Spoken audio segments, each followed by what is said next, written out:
निश्चित आपल्याला विधानसभेला यश नाही आलं, पालिकेत यश नाही आलं, परंतु आपलं अस्तित्व इथे कोणी नाकारू शकलं नाही. जरा काय झालं की आपल्यावर तुटून पडतात. परवाचीच गोष्ट आहे, पालिकेत गेलो, डॉक्टरांचा विषय झालेला, पत्रकारांनी विचारला तेव्हा काय झालं तुमचं, काय तुम्ही 6 महिने तुम्ही यांच्याचसोबत आहात, सत्तेत आहात. अरे बोला सत्तेत 6 महिने झाले आम्ही सत्तेत आलो आहे. आमची कामं आमचा हिशोब आम्हाला 5 वर्षानंतर विचारा आम्ही काय केलं. पण जे 30 वर्ष इथे सत्तेत सडत आहेत किंवा सत्ता राबवत आहेत त्यांनी काय केलं त्यांना विचारा ना. या बोलण्याच्या ओघात मी बोललो की रवींद्र चव्हाण वैद्यकीय शिक्षण राज्यमंत्री होते, डोंबिवलीसाठी काय केलं. नुसतं कमळ लावून जातात, बारशाला जातात, माहीत जायला पाहिजे. जी कामं त्यांना जमतात ती चांगली कामं आहेत असं नाही. मी बऱ्याच ठिकाणी अशा वेळेस माझ्याकडनं होत नाही. ॲप्रिशिएट करण्यासारखी गोष्ट आहे. तुम्ही राजकीय क्षेत्रात जायला पाहिजे. कमळ लावून काय जायचं.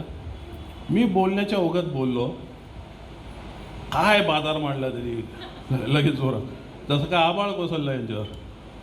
ते दीपेश म्हात्रे बोलतात सूर्यावर थुंकू नको.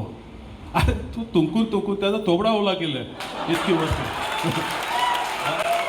मला सांगू, मी फक्त बोलण्याच्या ओघात तो रवी आणि हा रवी बोलत, तू कुठे कंपॅरिझन करतो, तो रवी कुठे हा रवी कुठे. त्यामुळे अशा गोष्टी बरं माझा आक्षेप मैतावर वगैरे बॅच लावून जायचे, परंतु दीपेश म्हात्रेंना माझा सल्ला आहे की त्यांनी तो बॅच लावूनच फिरावा. कारण आपल्या सर्वांना समजलं पाहिजे की तो कुठल्या पक्षात आहे. 6 महिन्यात पक्ष बदलणार. हां, मला माहीत होतं हे ज्या पालिकेच्या आपल्या उद्धव बाळासाहेब ठाकरे यांच्या पक्षासोबत आपल्या ज्या वाटाघाटी चालू मला माहीत होतं हा उडून जाणार आहे.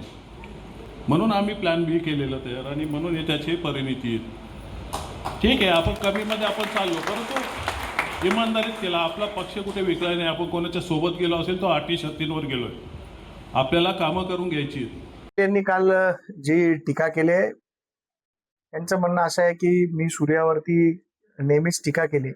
जिथे जिथे विरोध व्हायचा तिथे मी टीका करायचो, परंतु राजू पाटील ज्यांच्यावरती टीका करायचे आज त्यांच्याच मांडीला मांडी लावून बसलेले राजू पाटील सगळ्यांना दिसतात. ज्यांच्यावरती वैयक्तिक टीका केली, वैयक्तिक लेवलवर जाऊन टीका केली, आज त्यांच्या मांडीला मांडी जाऊन राजू पाटलांना कसं वाटतंय हे मला त्यांना विचारावं वाटतं. त्यांनी काल दुसरा एक मुद्दा मांडला की बिल्ला लावून दीपेश म्हात्रेंनी बिल्ला लावून जावं. मला असं वाटतं राजू पाटीलने 2-2 बिल्ले लावावे. एक मनसेचा इंजिन लावावा आणि त्याच्या खालती ज्या पक्षाच्या बरोबर ते जातात तो बिल्ला लावावा आणि 2-3 बिल्ले खिशात पण ठेवावे. म्हणजे युती बदलली का आपला बिल्ला पण बदलता येईल. म्हणून राजू पाटलांनी राजकारणावर टीका करू नये. ज्यांनी आमच्या नेत्यांवर वेगळ्या पद्धतीने टीका केली या टीकेनं आम्ही भीक घालत नाही. दुसरी गोष्ट मला काय म्हणायचं आहे, त्यांनी काल एक टीका केली की मी मर्सिडीज मध्ये फिरतो आणि रवींद्र चव्हाण साहेब रिक्षा चालवायचे. अरे रिक्षा मंत्रालयापर्यंत पोहोचली, रिक्षा महाराष्ट्रभर पोहोचली. यांची मर्सिडीज जी आहे ती पलावाच्या ट्रॅफिक मध्ये अडकून राहिली. त्याच्यामुळे त्यांनी त्यांच्या स्वतःचा विचार करावा. त्यांनी त्यांचा स्वतःच पहिले स्वतःमध्ये काय कर्तृत्व आहे ते बघावं आणि नंतर आपण कोणावर टीका करतोय त्या टीका कराव्या. मला असं वाटतं की कुठेतरी विकासात्मक राजकारणावर त्यांनी बोललं पाहिजे. तुम्ही बघितलं त्यांचे ट्विट काढून बघा मागचे, तर त्यांना कळेल की ते फक्त टीका टिप्पणी करणं आणि त्याच्यामधनं टीआरपी. आता त्यांना दुसऱ्या कोणावर बोललं तर टीआरपी मिळेल का, म्हणून रवींद्र चव्हाण साहेबांवर बोलायचं आणि त्याच्यातनं टीआरपी मिळवायचा. राजू पाटलांचा जो टीआरपी गेल्या काही दिवसांमध्ये घसरलाय, जो त्यांच्या युतीमुळे तो टीआरपी कुठेतरी कव्हर अप करण्यासाठी त्यांचा सगळा प्रयत्न चालू आहे. माझं म्हणणं एवढंच आहे की विकासावर आमच्याशी 1 to 1 चर्चा करा. जे लोक ट्रॅफिकमध्ये मानपाड्याला 3-3 तास 4-4 तास अडकतात त्याच्यावरती राजू पाटील कधी बोलताना दिसत नाही. पलावाच्या ट्रॅफिकवर राजू पाटील कधी बोलताना दिसत नाही. 27 गावामध्ये पाण्याचा प्रश्न आहे त्याच्यावर कधी, फक्त टीका टिप्पणी करायची आणि स्वतःची पोळी भाजून घ्यायची. कमिशन एजंट आहेत हे लोक, यांच्यावरती मला जास्ती टीका करायची नाही.